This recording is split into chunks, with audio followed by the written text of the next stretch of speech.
we have some real experts with us, and I thought I would present them briefly all together, and then we can focus on the actual presentation. So starting with Dario Longo, who is a preclinical scientist. He has a long experience in developing MRI probes and protocols, and with a focus on investigating the tumor microenvironment, and especially its response to therapy at a preclinical level.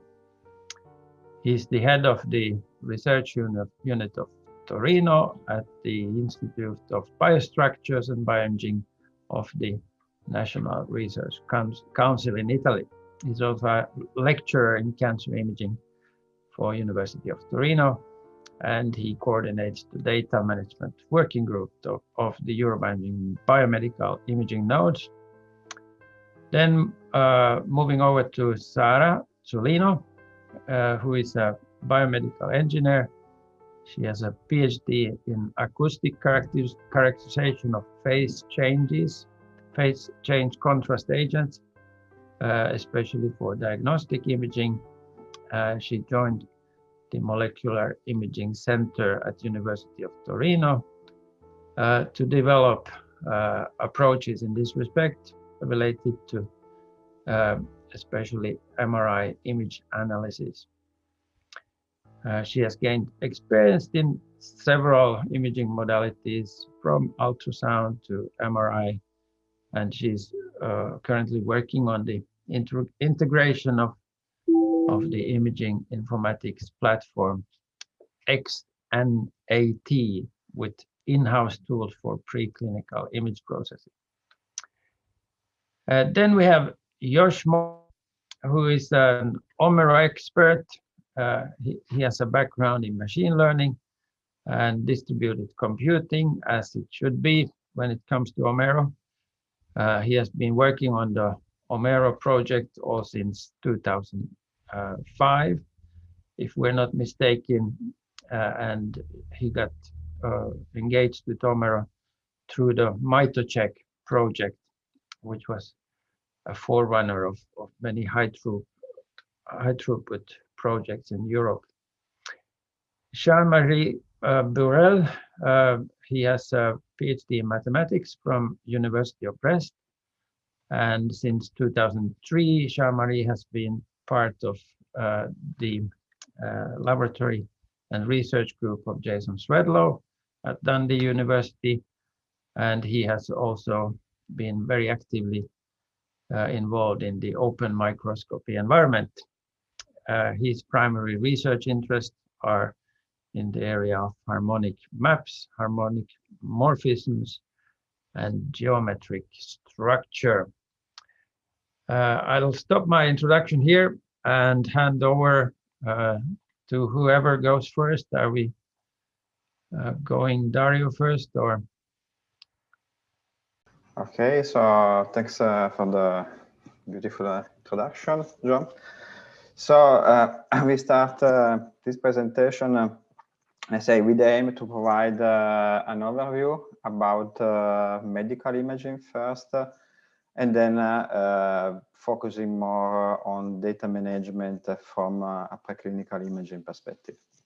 So at least for those of you that are not in the medical imaging field, this field is a quite large field if we consider the kind of information and type of images that we can obtain.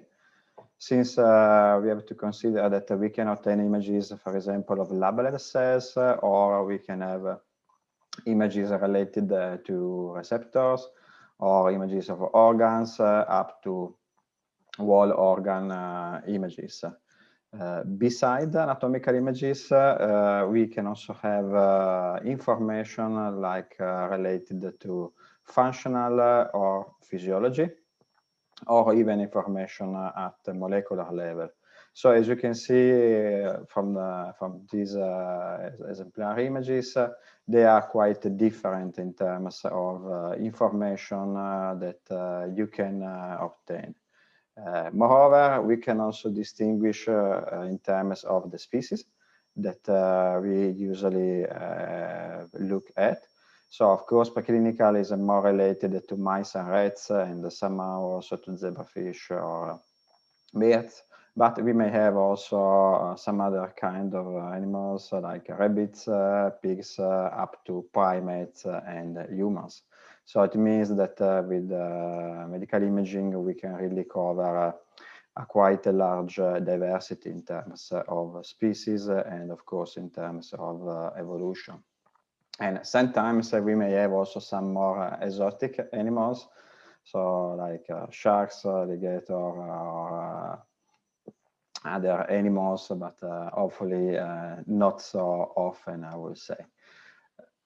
If we consider imaging modalities also beside or behind the physics that is exploited to obtain images, we may have different images modalities. So starting from modalities that are present in particular both at clinical and preclinical level, so such as CT, MRI, or nuclear medicine like PET/SPET, moving to ultrasound, optical imaging, and protoacoustic imaging. So at least those that are more exploited, both at clinical and some of them at preclinical level.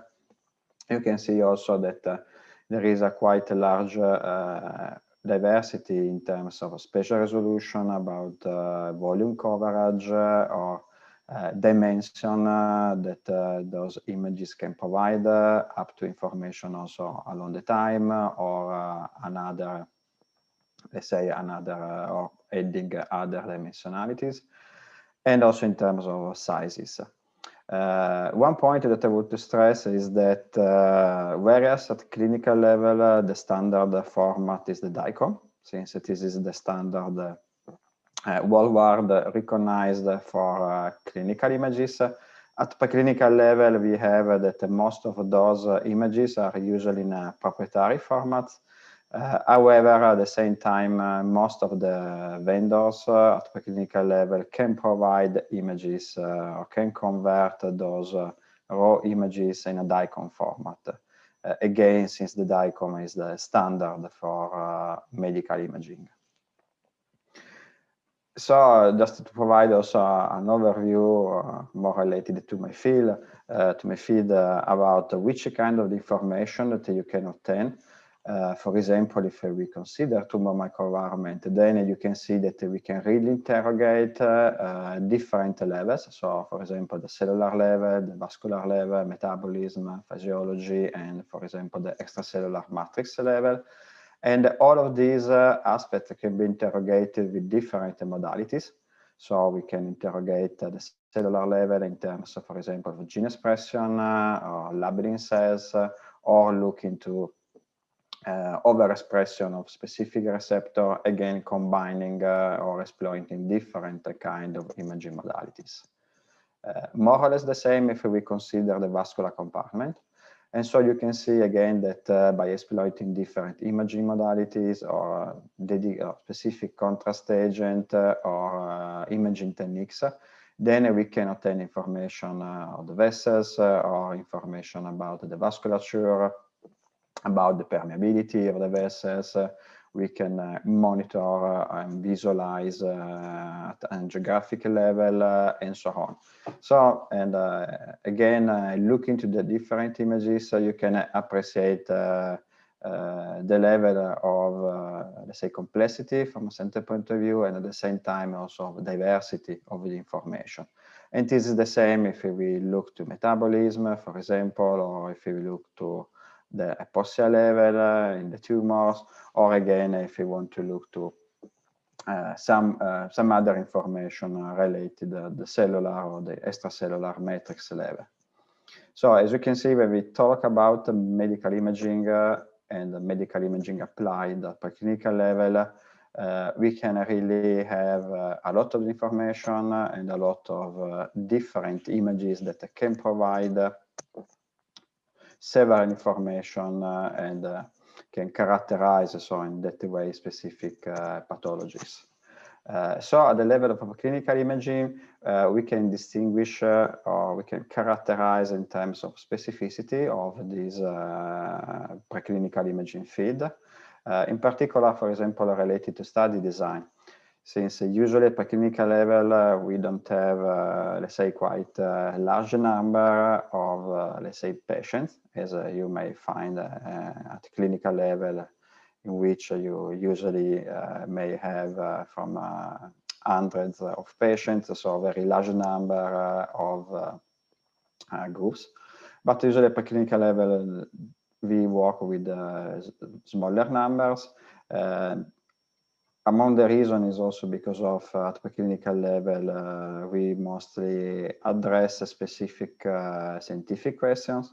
So, and these of course require usually quite small numbers of animals, and also related to the study design. So for example, if we want to monitor a therapy effect, so we may have a different cohort or group of patients like the control and treated groups. And studies are usually longitudinal. So if you want to monitor the effect a long time, then you will take images of the same animal a long time. And also the kind of study can be carried out with different imaging modalities. And so it will be multimodal or multiparametric, or you can obtain multiparametric information. So overall, this means that you may not have a standard protocol. Again, because of if you want to study specific questions, every time you need a different protocol. But also you may also not have a clear metadata description of the study design. And this is, of course, an issue, and we will see later how we can cope with this point. Another point of view is related to images, since the type of images are not only modality dependent, but they are also affected by specific vendor, specific scanners, and eventually also to a specific software and hardware version that is present in the scanner. And all of these information, of course, are needed if you want to know where these images come from. And also, usually, all of these metadata are stored in the raw on the proprietary files, but not all of this information are stored in the DICOM files. And so this means that sometimes you may need additional information that are not present in the DICOM file. And this is even more, we can stress more, in particular for the emerging technologies that are not covered or not yet covered by the DICOM standard. And another point is related to the processing of images, since also in this field we may have different software, so moving from free software to custom-made, so scripts that are made by a group that have experience in writing processing code, or by exploiting some kind of paid software. And in addition, also within the same groups or within different labs, we may have some code or some scripts that may different or that may be different along the year. And so the problem here is to track the specific version of the code of the script that has been exploited for a specific processing. So overall, this means also a lack of standardized processing protocols. From the point of view of data management, probably we can, let's say, distinguish between 3 different levels of data management. And such kind of management, let's say, is somehow also dependent on the size of the specific preclinical imaging center, but it can also be related to the to the people working also in the imaging center, and to the level of complexity that we want to provide at the data management level. So we can have, for example, small size imaging center in which the acquisition, the storage, and the processing of the images is performed in the same or let's say in the same scanner or in the same desktop connected to the scanner. And of course, this means that images will be stored in different computers, and this will hamper somehow the findability of those images. Probably, let's say, medium-sized imaging center may have a different management protocol. For example, one may have a specific database or archive platform in which all the images are collected. And then one may have also another processing unit where the images are processed or are viewed, or in which the images can be taken from the database, processed, and then pushed back to the database in order to store also the processed images. Or we may have, for example, a large size imaging center in which, due to the, let's say, number of scanners, and so in order to optimize somehow the management of images, we may have a kind of centralized platform for archiving as well as for processing, in order to optimize the way in which we can manage those imaging datasets. And of course, we may have, independently of the size of the imaging center, also a combination or a different implementation of these three ideal management levels. So overall, this has a huge impact on the FAIR principle or FAIR level in a preclinical imaging center.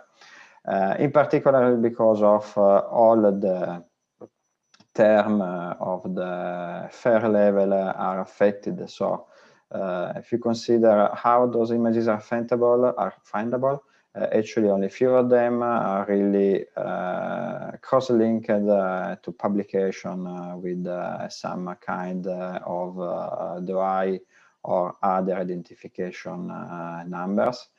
Usually because of images are stored in desktop or in other kind of databases or local databases, they are not findable. And also very few imaging centers have tools that have been developed also for performing local searches. So even if we are able to know which kind of images are stored inside our imaging center, this is not easy, or usually not easy to perform in other imaging centers. So it's not easy to perform any search outside a specific imaging center. So this means also that images are usually only partly accessible. They are accessible, of course, to the owner of the imaging datasets, so PI, collaborators, and so on, meaning at the same time that access from outside is usually not available or not implemented. So again, making those images not findable. At the same time, another issue is related to interoperability and usability of imaging datasets. Since at least at preclinical level, there are no common defined vocabularies or metadata implementation. So even if I can describe my imaging dataset with specific term associated, let's say, to the medical level, chemistry level, and so on, those are the terms that I use, but probably they are not fully recognized by the other in the same field or in the other field. And of course, it is hamper the usability of the same imaging datasets, since even if I'm able to send or to share imaging datasets, if there are no metadata or no clear information about what is stored or about how they have been processed and so on, they are not so easy reusable. Probably we also to distinguish between the clinical and the preclinical level, since at clinical level already exist a different kind of databases and archives or platform for managing and sharing medical images. So at clinical level, let's say they started before in order to develop this kind of databases to share medical images. Most of them, as you can see from the list, let's say started from the neuroscience or neuroimaging field, but we have also databases related, for example, to the oncology field, like the cancer imaging archive that is collecting images of every modality related to the cancer. Or we may have a portal as the XNAT Central that is a platform that provides access to medical images. On the other hand, at preclinical level, there are a few examples of archives and platform. So as I said before, some imaging center, in particular those that may have some IT staff inside, may have developed their own in-house database or platform to manage the data. Again, usually not easily accessible from a side, or we may have other example like the Sara platform that has been described but actually is not available. Or we may have the Small Animal Chat Noir platform that started from France Life Imaging Initiative.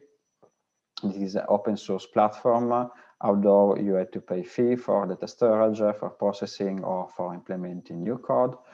Or again, you may have some kind of paid software, so developed by companies like Flywheel, that provide some tools to manage the data, but such tools are not intended in the open science view. So for this reason, and you can see that data management at preclinical level is something that is still in its infancy, and in order to provide some tool that can provide or that can follow the FAIR principle, we decided to adapt a solution that is based on XNAT.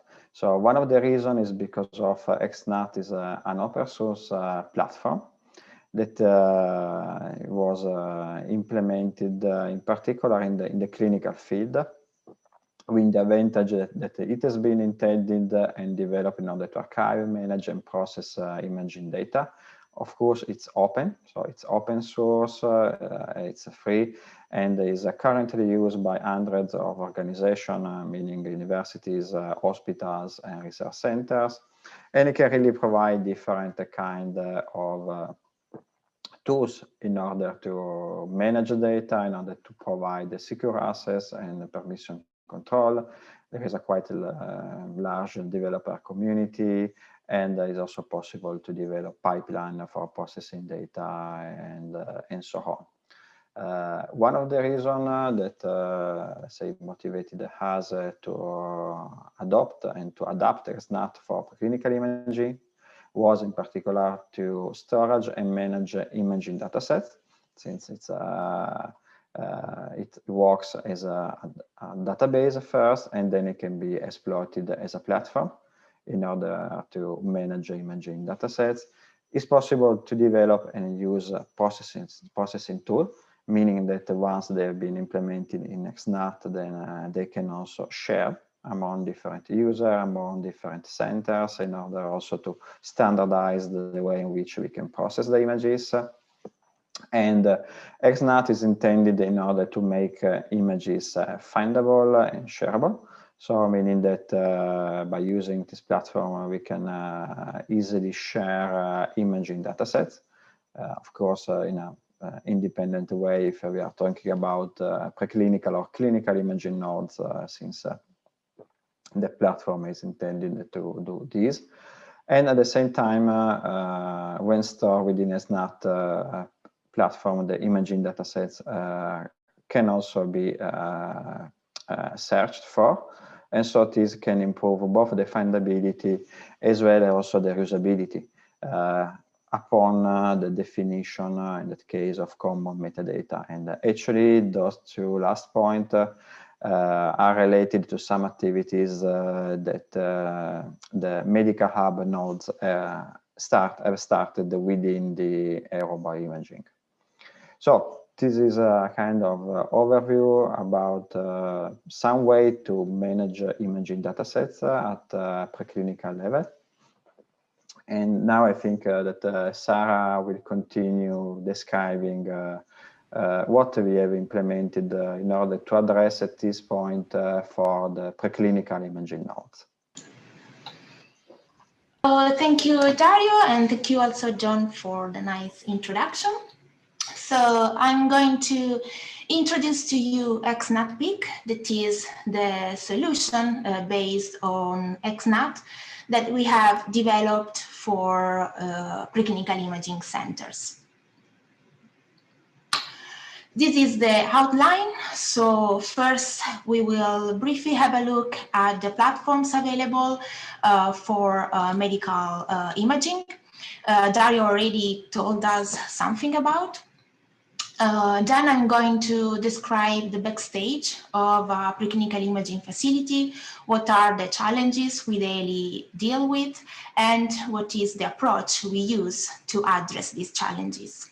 After describing the aim of our project, I'm going to show you our application, XNAT-PIC, that comprises a series of tools. So we have an image converter from raw images to DICOM, a set of custom variables in XNAT by which you can extend an existing data type, an uploader to import multimodal image datasets, and a set of pipelines to process preclinical magnetic resonance images. There are several medical imaging platforms available on the market. Most of them, such as XNAT, NORA, and Chanoir, is devoted to clinical imaging. The aim is to help clinicians and researchers to perform their tasks by managing, visualizing, and processing, in some cases, their images.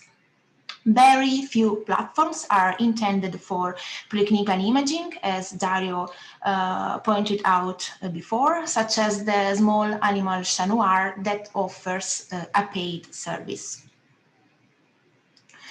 The first question we can all think about is what are the most important difficulties in terms of dealing with image data for the users in our imaging facility, but of course the same concept can be applied to other imaging centers. The urgent challenges of a preclinical imaging facility are usually related to collect, process, and reuse imaging data. In particular, we have different study protocols that may lead to different organizations of the experiment in, for instance, control group versus treated group, and different time points. Then we have different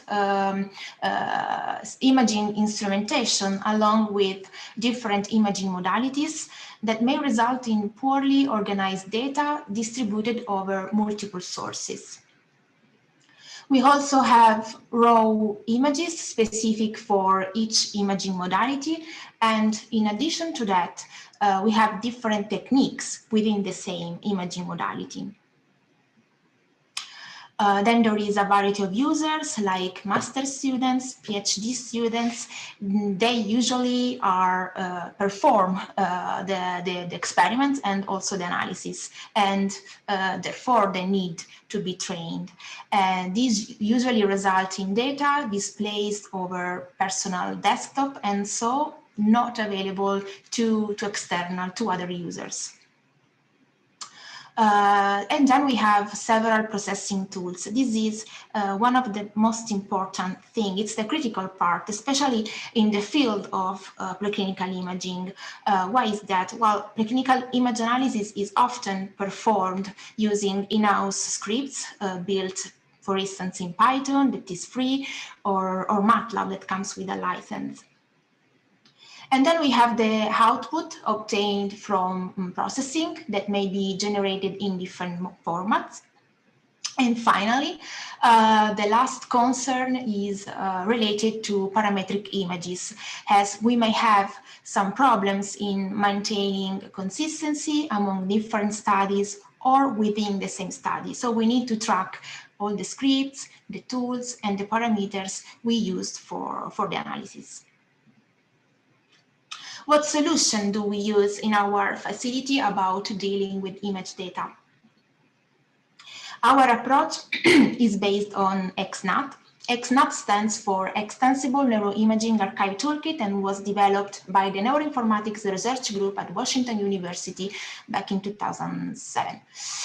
It's an extensible, free and open source imaging informatics platform devoted to imaging-based studies. XNAT can support our data management and processing needs in many ways. For instance, in XNAT, you can upload data.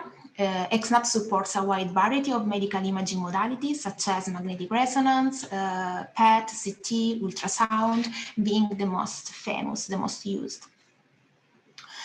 You can organize your data. We have shaped the XNAT data structure to match the protocol we use in our preclinical studies.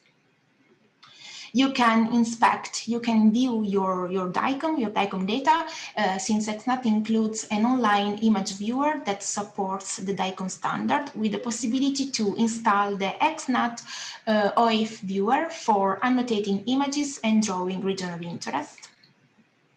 Data is protected since all the data stored in XNAT is associated with a user-defined project. So basically, users can have access to data on a project-by-project basis. And importantly, you can, of course, run processing on your data, since XNAT includes a pipeline engine that we have used to execute our pre-existing processing tools. So our aim was therefore to develop a user-friendly, customizable workflow to upload preclinical image datasets, including several imaging modalities, to an XNAT-based archive system, and provide analysis tools for automated image processing and quantitative analysis.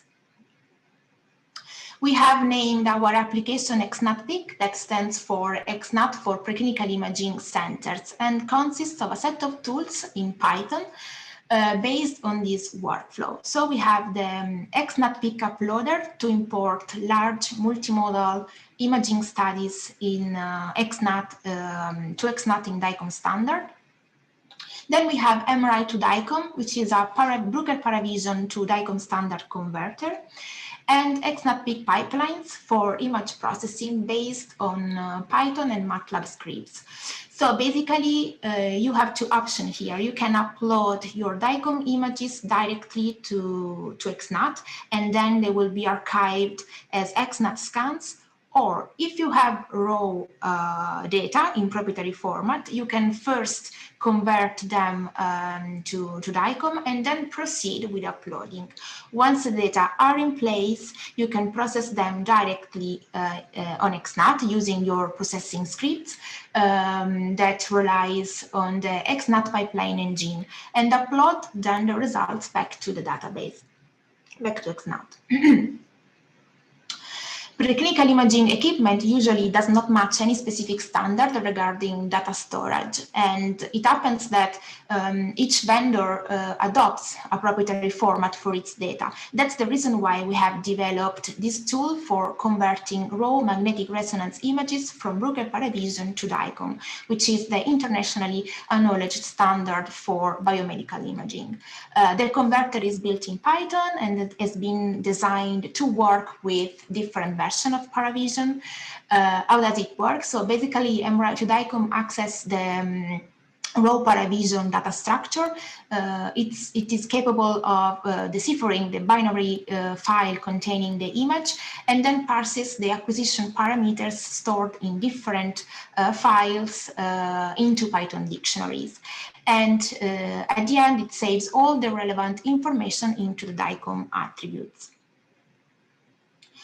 But as Dario was saying during his presentation, to deal with a new emerging magnetic resonance imaging technique named chemical exchange saturation transfer, a novel vocabulary is being developed by introducing private DICOM attributes specifically devoted to this modality. The CES dictionary has been added to the standard DICOM dictionary provided by PyDICOM, which is the Python library to handle DICOM images.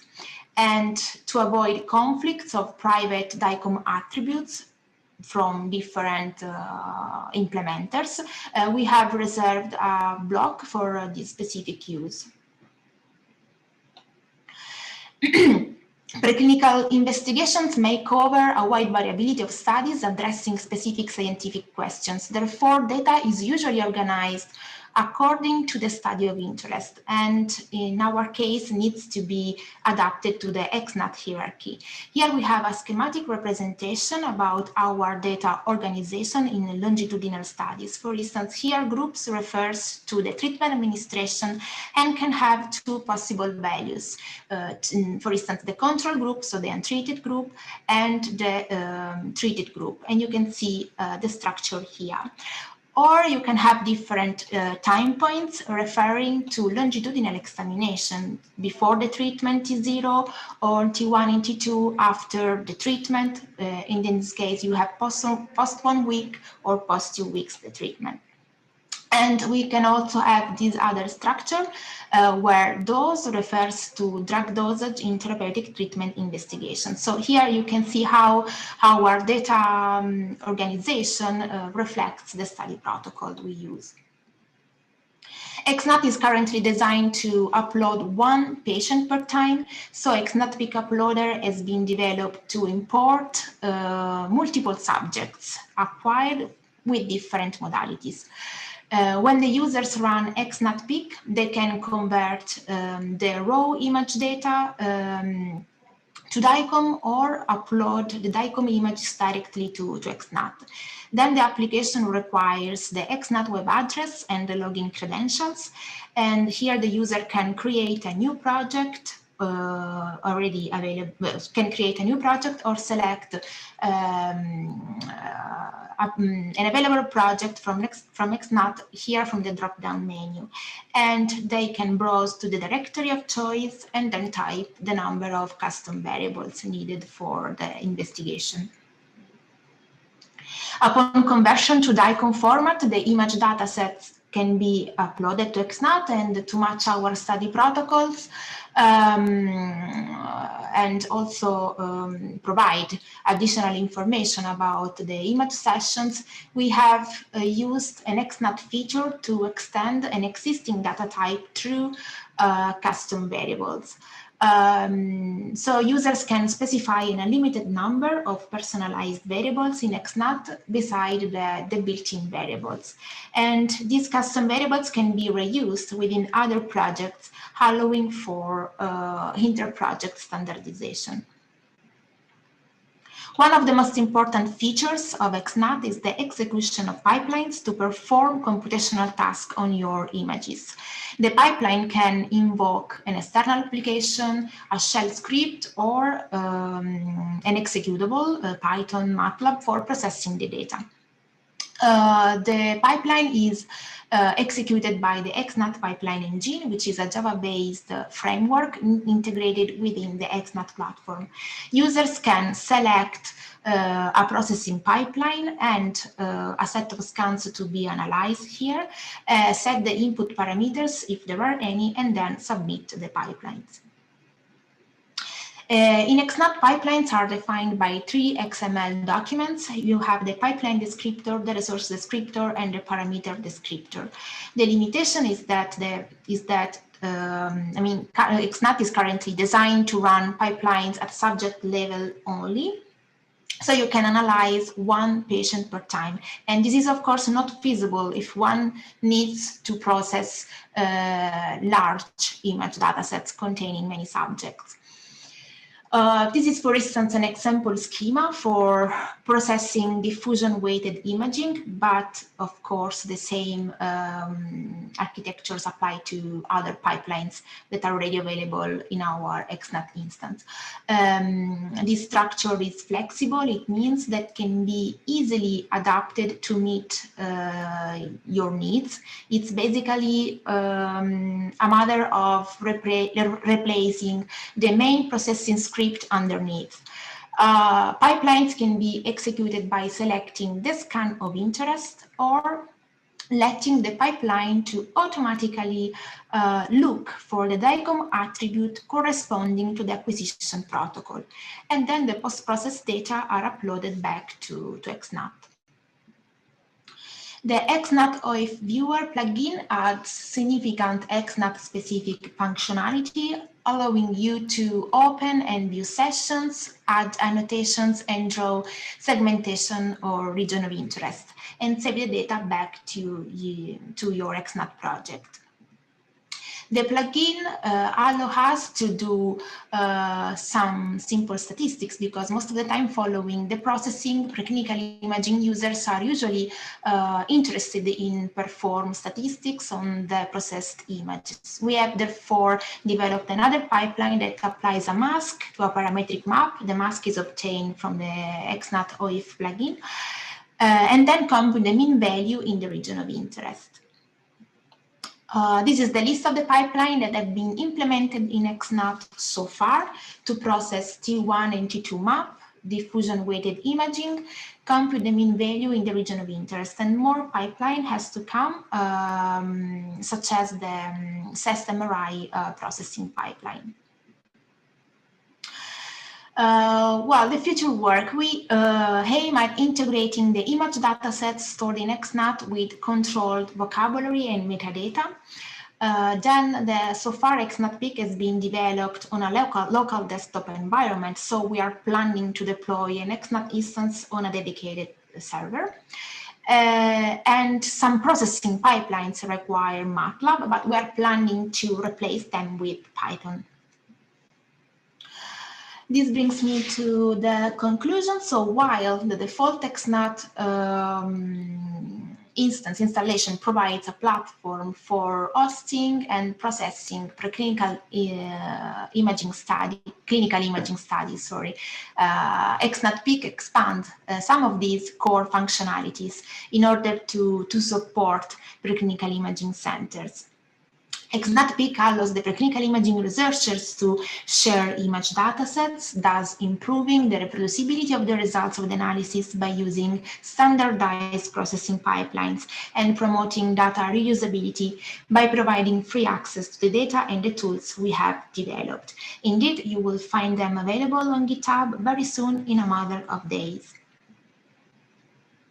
This is the end. I would like to thank you for your attention, and I would like also to invite you to visit our SIM-XNAT instance available at sim-xnat.unito.it. If you have any question, you can drop me an email, or I will be glad to answer later on. Thank you. Thanks a lot, Sara and Dario. While we're shifting gears to Josh and Jean-Marie, any questions to Dario or Sara?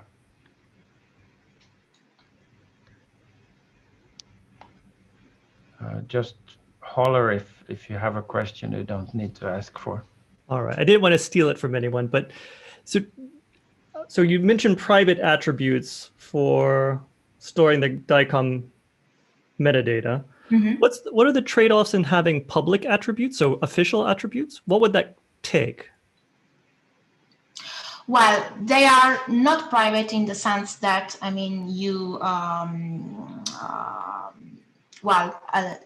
DICOM is a standard, so the public DICOM tags have been reviewed by the DICOM committee. The private ones if you look at the let's say dictionary, for instance, in this PyDicom package, you can find many blocks of private DICOM tags belonging to several implementers. It means that there is, if you take commercial software for viewing DICOM tag, actually you can't see the private ones because they have their own dictionary. So that's the reason why they are private. If you want to make them public, then you have to submit a kind of request to the DICOM standard committee, and it's a long process. Okay, thanks. So we can say that in the private tags, you can put everything that is not yet, let's say, compliant to the standard. Thanks. David had a question?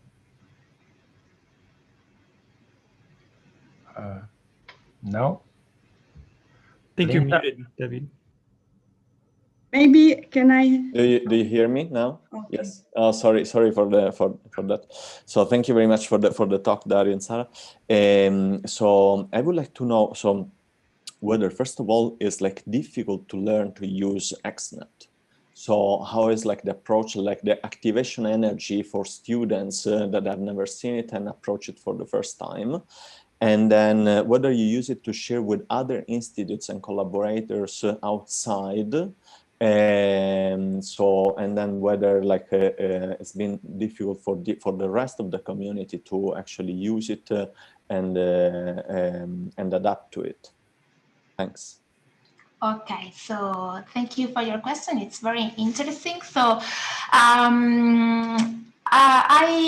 let's say I come from an experimental PhD, and so it was, I would say, not that easy, but neither impossible to learn not only, not how to use XNet, because it's very intuitive.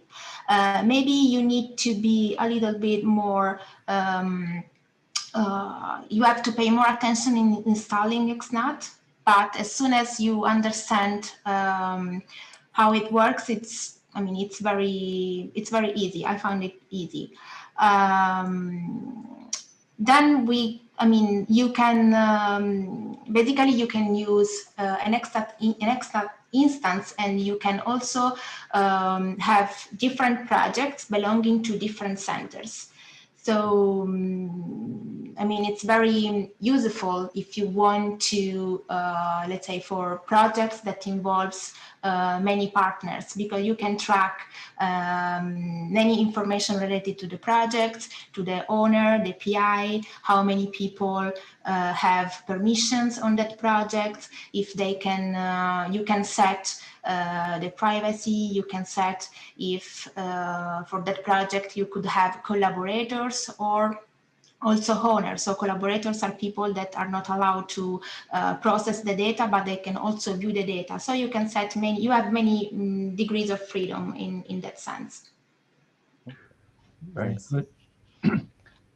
So over to Linda and Christian, then I think we'll stop because we are a little bit late in the hour, and then we go over to Josh and Jean-Marie. Linda. Okay, thank you.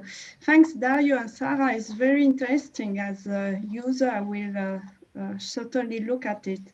And I was wondering, for the post-processing, of course, you need to have the right data to process. So I was wondering if there are any requisites, for example, for the DVI, if the post-processing could be applied to any kind of DVI studies, or you have a certain requisite on data, how they are acquired. Well, maybe Dario can answer better than me to this question. Yeah, I'm not sure, Linda, to fully understood your question, but let's say potentially you can implement every, let's say, equation and model that you want to exploit in order to process your data. And let's say you, in the same way as, let's say, you may have your own script that you commonly use to process, let's say, your very specific kind of data, then you can exploit XNAT pipelines in order to call your script, and in that way process in a similar way the data. I don't know if I understood your question, but let's say potential is open, or if you use MATLAB, you can still use MATLAB to process data. If you have code written in any other language, then you can use and call the same language in the same way. It's just, let's say, you use a kind of higher level, or you call your processing from the platform, and then the processing is performed in the same way as you commonly do it. Okay. So basically, I would like just to add that the structure, I mean, of the skeleton of the pipeline is there. So basically, it's just a matter of telling the pipeline which kind of script to call, basically. Then you can replace the diffusion weighted imaging script with the CEST imaging one, for instance, if you want to process images. You have just to adjust some internal parameters in the XML document, but then the skeleton of the pipeline is already there. So the most difficult part is already done. Okay, Christian gets the last question. Yes, thank you. Very interesting. So I was wondering regarding these FAIR principles that Dario talked about. So if you, I don't know how that works with preclinical data, but I imagine there is something like publishing them. And if so, I wonder if there is not a requirement that they should be publicly accessible. Well, the advantage of preclinical imaging versus clinical imaging is that we don't deal with sensitive data. So, I mean, for us, the route to FAIR data is going to be easier, smoother. There are still some work to be done in that sense for making data FAIR in XNAT, and we are, let's say, we have started to work in this direction. I know, sorry, I didn't mean XNAT. I meant the journals. I don't know if you also publish in general. Yeah, that they say you have to make the data available. Is that the case or not? Well, you can. I mean, nowadays, many journals ask you to make the data available on repositories or databases along with processing tools. So now it comes very often. So this could be also a solution to store your data in XNAT, and then you have the pipelines already available in XNAT, installed in the instance, or placed in a GitHub repository or something like that. Potentially, you can provide both data processing steps and processed data on the same platform. I mean, in order to make them available to the whole community. So this is also another option. Okay, very good. This was a nice overview of data storage and data management in preclinical imaging. Thanks a lot, Dario and Sara. And we'll hand over to Josh, and Jean-Marie will continue a little bit along the same lines of platforms that enable dissemination and broad access of imaging data. So who is going first? Thanks. I'm going first, yeah. So I'm sharing. Can you see the screen correctly? Perfect. Yes. So yeah, today we're going to discuss, as John said, what we have been doing as part of the OME project, which is led by Jason Swedlow. So I will indicate what we have done so far, and I will pass on to Josh to say where we're heading, because it's not been a smooth sailing of the ocean of data. So we still have more things to do.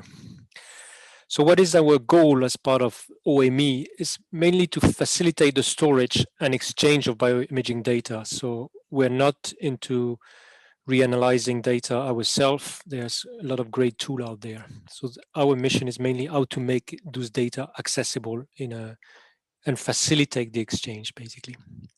So for that, we have built a large number of tools over the years, so you might have used some of them. Certainly, the one we have been very successful with is Bioformat. So Bioformat is, for people that do not know it, is a library that read on the fly the imaging, and that the images, sorry, and that is a very wide range of images. So you can come from standard confocal images, wall slide images, clinical data, and we support over 155 formats. And there's been really a community effort, because the members of the community submit patches to the code to us, but more importantly, they give us the data that we can then reuse. So we run the library over 400 terabytes of data every day to make sure that it stays as robust as it should be. What we have built after that is a platform called Omero. Is mainly to manage the data, and on top of that is a public resource built on Omero, and its IDR is one of the public resources built on Omero. Others exist, but we'll not go into that today due to time. So how does Omero work? Omero is really, it's a client-server architecture, so it's similar to what you will do with your mail. When you check your mail, you have your data somewhere and you access it via a client. So Omero is follow the same principle. Omero is aware of where the images are. It contains information about the metadata associated to those images. Some of those metadata will be metadata acquisition metadata, but you also will have analytical result. And Omero then via an API allowed clients, by clients it could be a web client, a desktop client, to access those data. And importantly, it offers the ability for analytical tool to access those data, because as I said, we're not into the field of building analytical tool. There are great tools out there already that exist already in multiple languages, and so we want to offer the flexibility to have those tools connected to the data stored into Omero. So for example, you could do your analysis, have your data stored in Omero, analyze them in Fiji, and then save the analytical result back into Omero and continue, and you reuse those analytical results in other tools afterwards.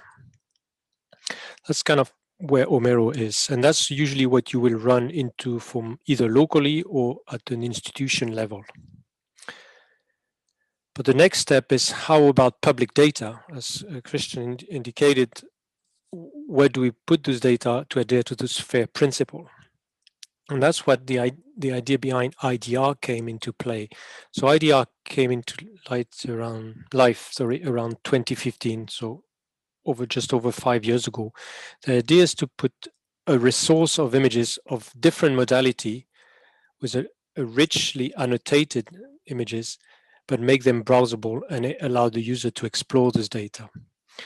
The user still want to have the ability to download this data locally if they want to analyze themselves the data that are available publicly, and also do some cloud analysis. And all that is now live and has been running for several years now at idr.openmicroscopy.org. So as it stands, so we published more data just yesterday, so the number are from January, but we are fast approaching, just over 5 years, almost 200 terabytes of data, and it's the amount of publication that are coming to us is increasing. So we have another release plan in the middle of March with more data coming. So we need to start thinking what's next for us. So, and IDR is now recommended by several journals for publishing the data. So when you make a publication, you will have an identifier DOI, and then you have to put your data somewhere. IDR accept those data, but IDR mainly accept what we call reference data set. So those are data that have with a large, not only the raw data, but a lot of metadata associated to it. So information on top of the image, because there's much more than 90 publications in the past 5 years. So IDR is for the highly curated data. So where do the other data go when you want to make them publicly available? So that's where another effort at TBI is the bioimage archive. So those data that we have a minimal specification of metadata go, and there is a very strong interaction between the two. So you will have potentially data into IDR and also in the bioimage archive, because they have a different path of metadata. One is very rich, IDR-like, and one of less rigid, less stricter reference in terms of metadata. But the idea is to build a bioimage ecosystem for this bioimaging data.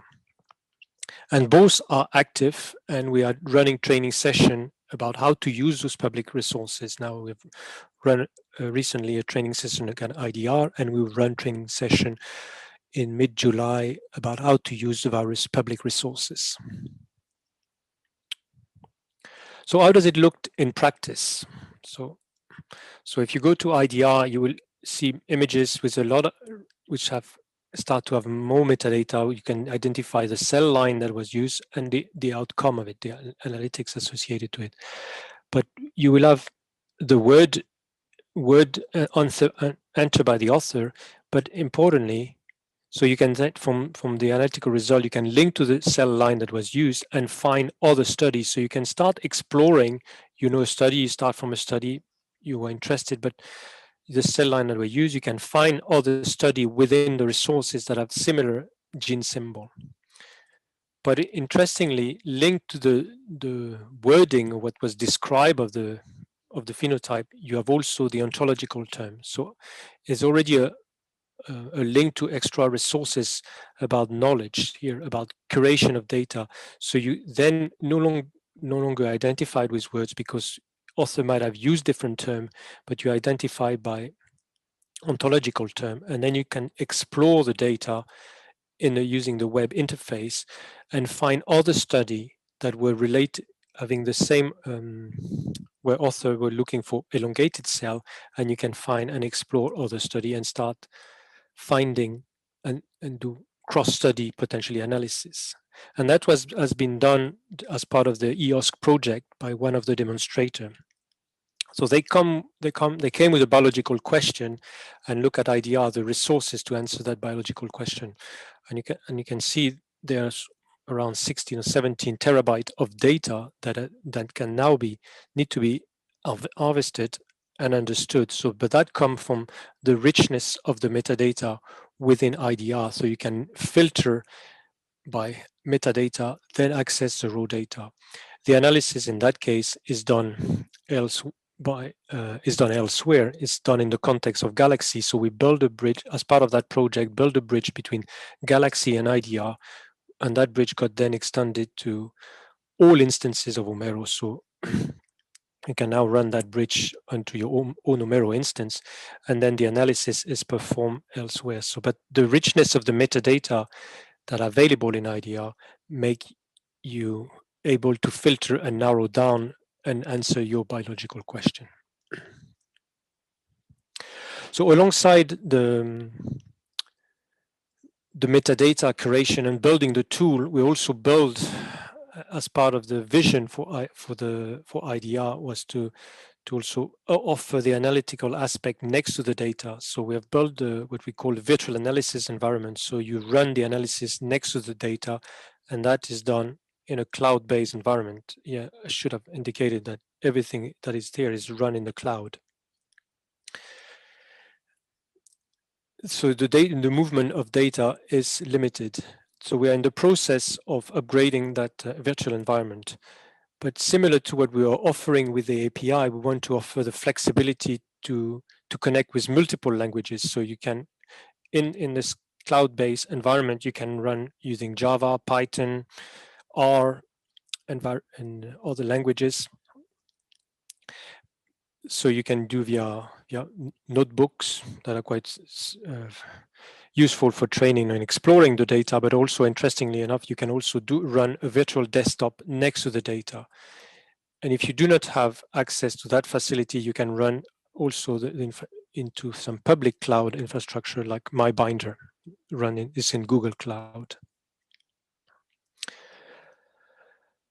So to enable user to understand what we're doing, we also provide a large amount of documentation. So I've written a collection of guides which help you how to interact with the system, either Omero or IDR, and how to connect some of those tools. So there's some tools you will probably recognize from the logo, how to interface those tools within to connect to IDR or Omero. I should emphasize that some of the bridges between those tools and IDR and Omero are built by us, but it's also community efforts. Some are not built by us, and there are tools, for example, the logo called QPass for wall slide images that built by the QPass team. So they build the bridge themselves. So it's really a community effort. We have those resources of images, how to make our tool connected to those resources, and it's no longer looking at data on disk. And if you also want to deploy your own system, you can do so because we provide also recipe. It's like a recipe for installing your own IDR using something called Ansible. As I was indicating, it's has been smooth sailing over the years. So we have to start thinking, okay, the storage for IDR has been running for just over 5 years now. We're approaching the 200 terabyte of data. So what's next? How can we make it happen? Are we going to scale up and up and up and in the petabyte domain of data? But we have to start thinking differently. And also for large scale study, like the one that was mentioning as part of this EOS project, we also have to think, what is the most efficient way of accessing the data? Because when you want, it's IDR or other public resources, there's a great amount of knowledge there that can be then for offering for machine learning, especially. But we need to find an efficient way of accessing those data and passing them to those tools, to those analytical tools.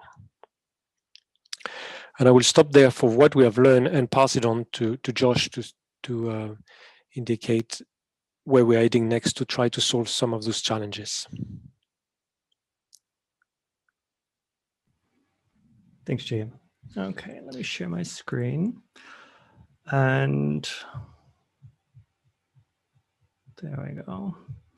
So we're running a bit late. I will try to keep this short. This is probably the most esoteric bit that we'll talk about. It's also not done yet. So this is kind of looking towards the future. So maybe that's good for the end of the session to talk about something looking down the road 5 to 10 years. If there are any questions, feel free to stop me. And JM, I'll let you handle the chat now. All right.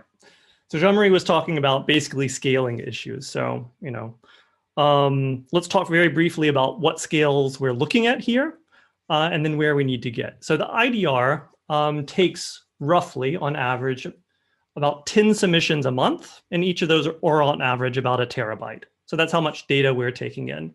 But that's just one public instance, right? That's one international instance of Omero. We know that there are hundreds of Omeros that are out there, and they're taking out, there are others that are as large as the IDR. But sitting under all of this is bioformats, which is by far doing the most heavy lifting here. Thousands of new unique users every month. And we know that there are some CPU clusters out in California that are just using bioformats hundreds of thousands of times a day. And so we really need to talk about kind of the underlying problem that we're dealing with in bioimaging. It's actually very similar to what Dario said about preclinical data. That's super interesting that we're actually dealing with the same underlying problem, which is there's not a standard file format. So we take the proprietary file formats from all the microscopes, and every time that the user wants to access them, we must use a library to read the data and try our best to unify into some kind of standard model. And really that's the limit to growth that we have right now. So someone was asking in the chat about downloading data. Well, you can let the user download the data from the IDR, but they're going to have to do something to transform the data into something they can use, right? So it's really not user-friendly. It's also not fast because they have this overhead of needing to perform this conversion, the same kind of conversion that Sara was talking about as well, this MRI to DICOM. And I'll show you examples of that in a second. So what we would like to do in the bioimaging community is really what the DICOM community has done as well, is say there will be a shared common open format that we can all use. It should still enable the same science. So, nothing really new is going to happen on the science side, but things should get faster. Each user should have less overhead they have to deal with. Your data should be accessible for a longer period of time. Currently, if bioformats disappears, some data in the world will cease to be accessible. So it's kind of the exact opposite of what we're trying to achieve.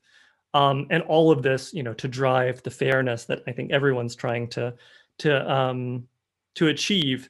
And so I'll be focusing on the accessibility and interoperability points of the question today, but it really goes across fairness. Okay, so let's look at what we've done previously, which was to try to offer the community a TIFF-based format. So at the same time that we were building Omero and we were building bioformats, we also built a public file format, an open file format called OME TIFF, because TIFF in optical microscopy especially is the most ubiquitous format.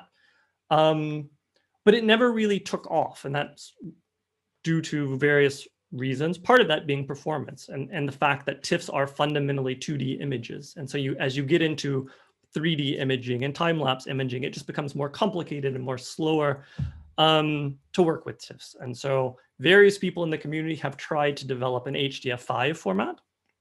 If you don't know, it's a quite well-supported high-performance format. It deals with multidimensional data, but it does have limitations. And so talking to the microscope vendors, they were hesitant to invest in HDF5, right? So the next wave of development came. These are this next generation file formats. Several of them have been developed. We're focusing on ZAR and N5. They also support multidimensional data, but critically, they're built to be highly parallel. And as we all move into the cloud and our IT infrastructures are telling us, you must do cloud computing, we need something that works with that. And we think that these next generation file formats are the way to do that. So let's look briefly at what that looks like. I'm going to drink some water. So what we've all done, anyone who's working with imaging, is you've had your file formats locally, you've used one of the tools that we've talked about today, and you can do your analysis. What happens, and that's where bioformat sits, is that there's something big and complicated, and then you turn it into something that the user can use. That's really what Omero does as well. You upload your file formats to Omero, and every time the user accesses them, you're performing this transformation, right? You're always doing something, doing the heavy lifting to make it easy on your user. So again, similar to what Sara was outlining, what we'd really like to see people in the bioimaging community do is convert their data one time upfront into a format that everyone can use, and then all access becomes cheap and easy and fair and performant, right? You can think of this as, the holy grail is having something like a Google Maps style interface, right? That's that quick and works that well. Obviously, there's a funding issue in comparison to something like Google Maps, but we want to get there. So for anyone who's not familiar with object storage, so very briefly, when we're talking about cloud storage and cloud computing, often what you will be offered from IT is object storage. The reason for that, I think, often is the fact that it is cheaper. It's cheaper to purchase object storage where people can put their data and have it replicated over a number of machines. And that means that you can have higher throughput because you have many places that you can access your data from. I agree completely.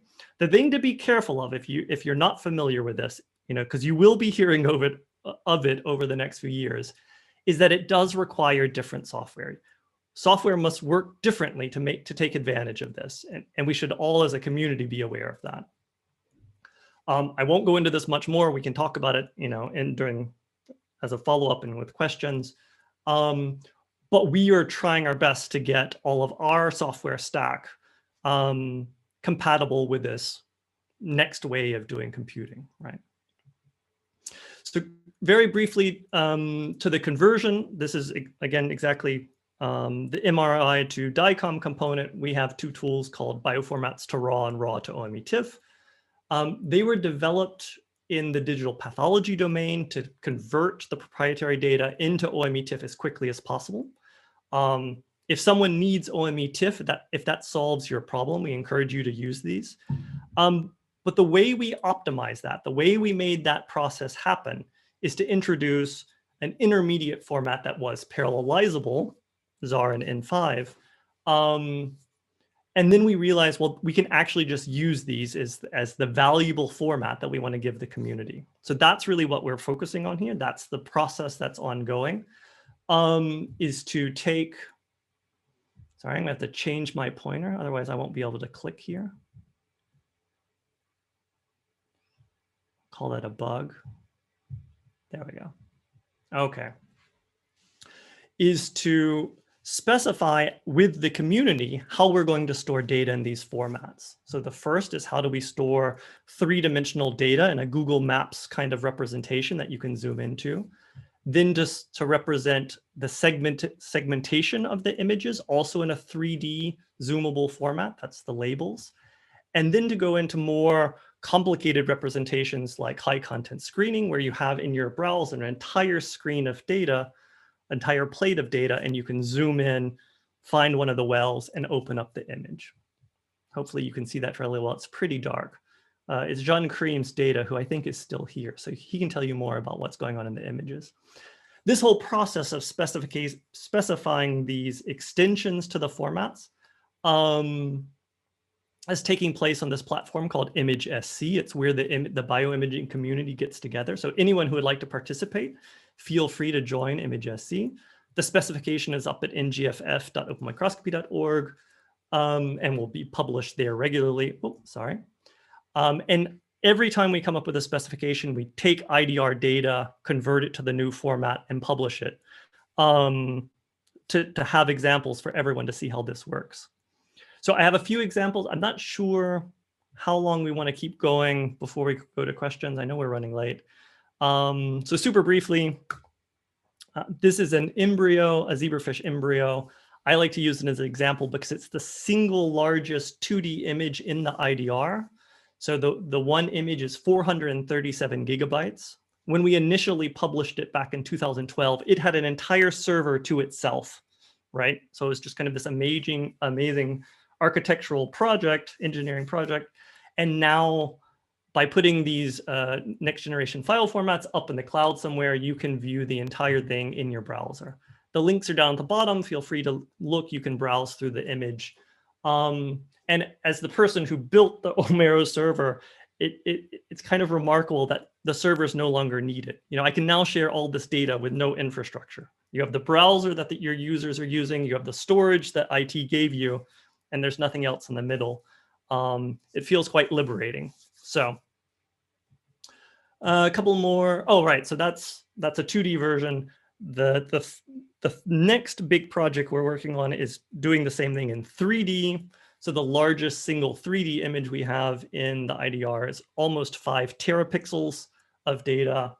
Hopefully that'll be in our next presentations. So same thing has happened recently with SARS-CoV-2 data. It was a great process. So in May, this was the the highest resolution image of the virus that was online.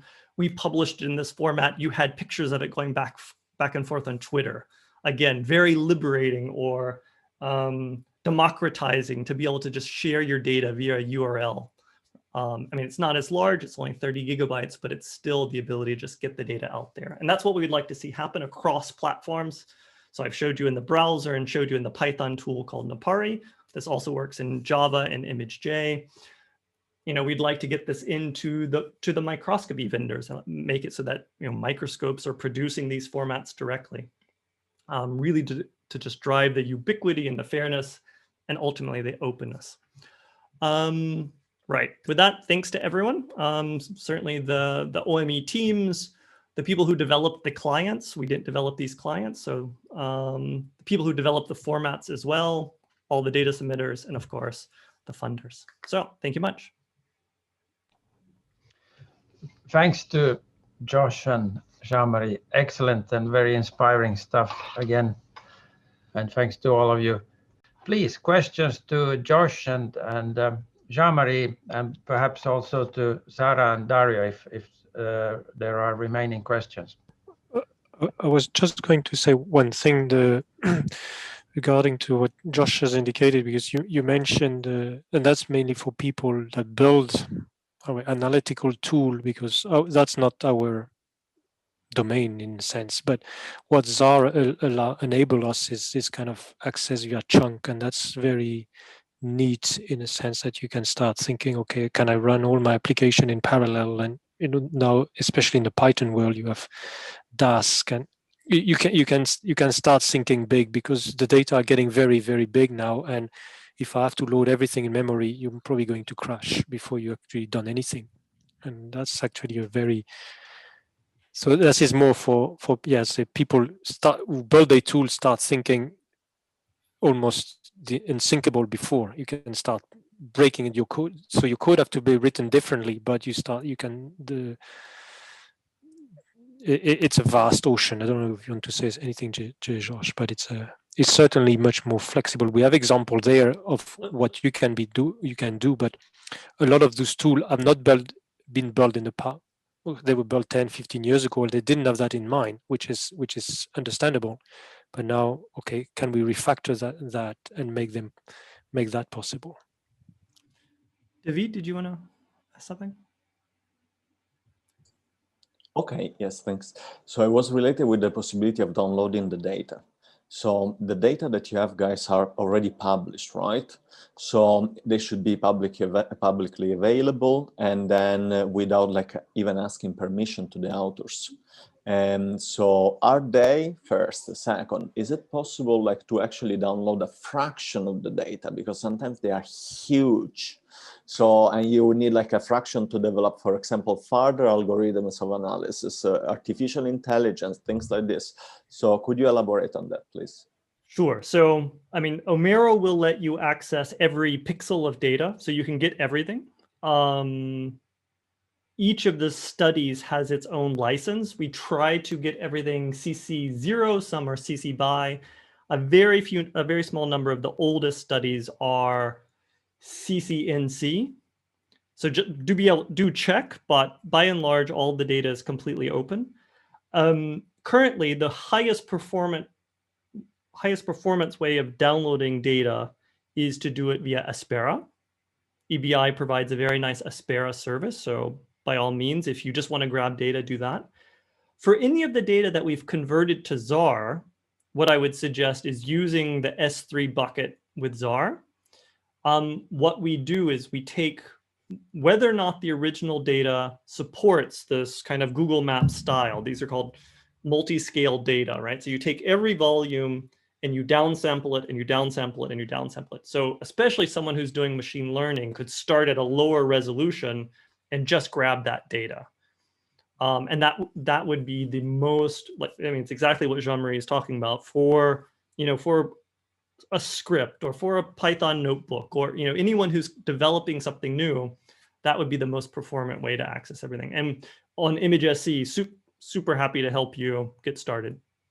Yeah, the current API, if the file has not been Zarified, I would call it, you can do it, but it will not be as efficient. And I think that's the project that Beatrice and Jean-Karim has been working on. They were accessing only one channel of a given image. So you already extract some of it, but it will not. ZAR is much more efficient.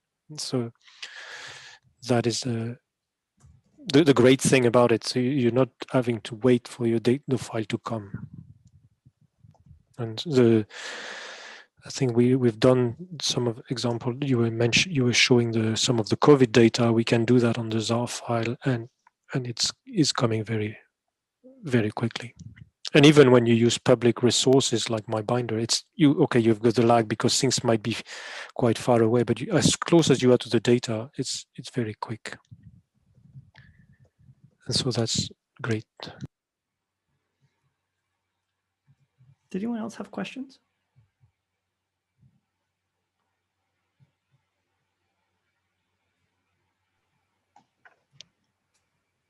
So I don't know, Sylvia, about is it for us this mixed supply on this new bioformat? Or is it for Yeah, Dario? I respond. I think. Oh, sorry. for us. Yeah, so asking whether or not microscope vendors have been involved, and a few. So, but it's definitely a large process. I mean, look what it took to, the DICOM standard to run that, convince everyone to get involved. We're certainly not at that scale of collaboration yet. Which one? Just because I didn't scroll down enough. Now she's asking which one. The ones who've been most publicly involved, well, the one that has been most publicly involved is certainly Zeiss. So, very active on ImageSC, coming to the meetings.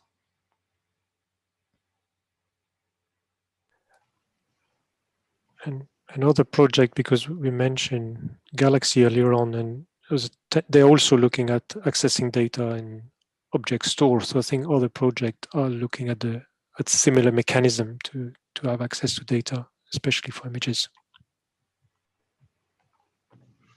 Great, thank you for those great presentations and the answers. Are there any more questions from the audience? No, okay, then I think we'll wrap it up here. Christian, did you have a question? Yeah, maybe some practical question for the OME team and the IDR team.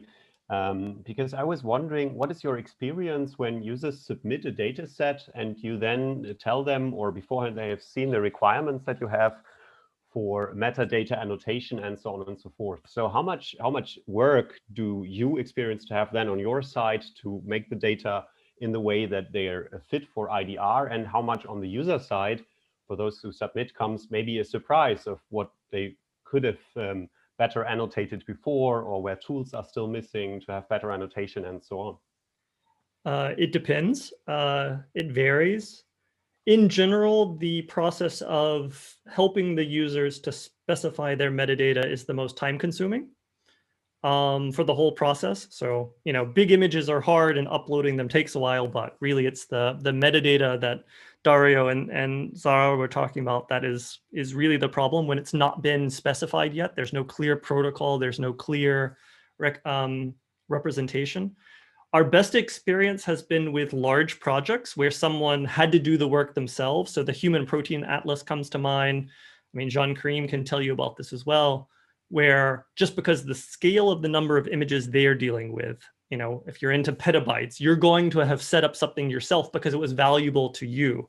Mm-hmm. And in those cases, the user can write a script to generate the IDR metadata, and it works quite well. As you kind of go down the scale level, users just kind of keeping up with their own notebook, that tends to go sideways. Okay. Yeah. It could certainly be easier from the IDR's point of view. So a nice GUI or something that would let people capture and see, oh, these things haven't been filled out yet would be wonderful. Currently we use spreadsheets because that's kind of how the world functions, right? And that works well enough. Okay. I would, just to complement what Just was saying. I mean, it all comes down to whether the project run with a built-in system or data management procedure and system in place or not. And so high throughput, high content types of data have to have a data management system in place just because of the volume of data. Low throughput things, they are basically a mess because things are written in a paper lab notebook, and 6 months after they've been written, they've been forgotten, and there's no traceability between what are the images that are going to be published and what the annotation or associated metadata are. And that I've seen over and over again. And I'm basically the one who brings data from EMBL to the IDR, and I see that all the time. Okay, thanks a lot for the answers. Great. Are there more questions? Okay, then maybe we'll wrap up here. Thanks everybody for joining and for sticking around for this extended edition of the virtual pub meeting. It quite clearly shows that there's a big interest in the community in this topic and things that we have to all address in the future. And with that, I'd like to invite you for our next week's meeting, where we'll be hearing a talk on hyperpolarized MR. And you can see here the schedule also for the upcoming weeks. And I wish you a very nice afternoon and a good weekend. Thank you, everybody, for joining. Thank Bye-bye. you. Thank you. Bye-bye. Bye-bye. Bye. Bye-bye. Bye to all. Bye bye. Bye bye.